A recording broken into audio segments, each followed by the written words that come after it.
Hey everybody, welcome back to the channel. I've got a nice little tutorial for you. If you can't already tell, I'm getting over something, so my voice might be a little bit raspy. Actually, I know it's gonna help. Be right back.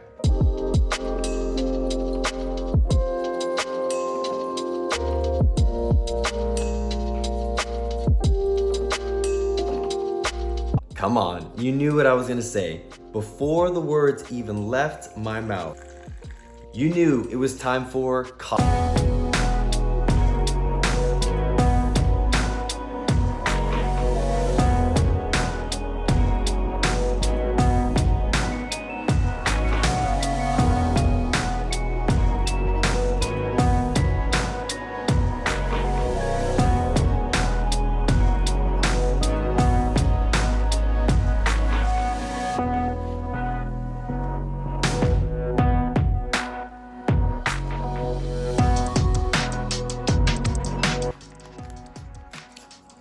All right, so to get started, select a card. So you'll have to learn the squeeze shift. I'll link that here for you. If you want to go back and look at that video first, then come back because that is the first step to understanding this second step we're going to learn. So you take the two of spades, pass it through. You're going to perform the squeeze shift. When you're back here, before it clears, obviously decide where you want to go. If you want to go underneath or up top, I'll show you either one, but the index controls the direction of this card.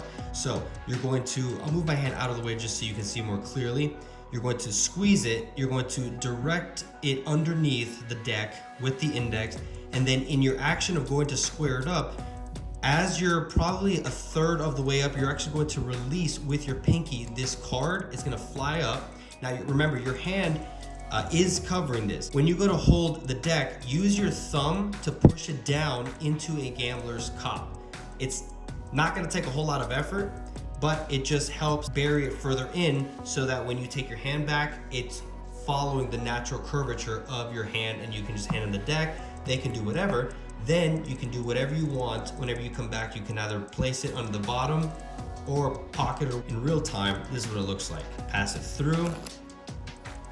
And I still add that little riff, even though it's coming down here, it still looks, you're still trying to sell the fact that you've actually lost it in the deck and now you're just squaring things up. To the top of the deck, the reverse is now required. So when you're here, I will then pause here, and now you're going to clear the deck, but now instead of going under, you're going to guide it to the top, and you're actually going to square it up with the rest of the deck. So it'll look like this. You'll clear it. This corner kind of leads the way. I'll bring it over, and then I like to, just because sometimes, depending on the designs of the card, you may actually see this. This is kind of obvious. So what I like to do is, I actually like to cover the deck with my entire hand, but in a way that it looks kind of messy, and I'm still trying to square up the deck, do a kind of riffle motion. Again, all to hide this subtlety of one card coming over and you see two edges. Because a lot of times if you're not careful with your edges, this is what you'll see. Oh wow, that is messed up. This is what you will see. That's pretty hidden, but still you can kind of see something. So now here's one work around this. I don't really use the move where I'm coming up top a whole lot. I do like to use it in the chance where I get an opportunity to talk about how a card can be manipulated and controlled. So what I'll do is I'll actually, as a demonstration, I'll say this is how you can actually control a card into any position that you want. So I'll take it face up. So now it's pretty obvious with all the other cards in distinction to this one. I'll perform the move, and then as a justification to cover the whole deck, I'll actually grab the entire deck. It's hidden, this move, and I'll go to spread the cards out, and then I slowly move away.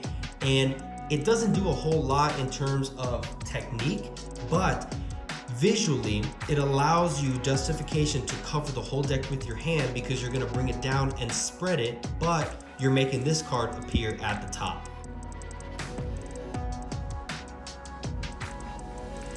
That is soothing for the throat and the soul. Well, that has been 2 Minute Tuesday. Hope you guys, let's try that again. Well, that has been 2 Minute Tuesday. Thank you guys so much for joining me. Hope you guys enjoyed that. Please feel free to like this video, subscribe to the channel. It definitely helps me out. Let me know in the comments what you thought, what else you'd like to see, and if this is working out for you. I'm excited to bring you guys the next couple of videos. It has been a huge journey. It has been a fun journey being able to learn, put some stuff together, learn different techniques, and I'm excited just to kind of showcase that for y'all's enjoyment. And with that, we will see you guys in the next video.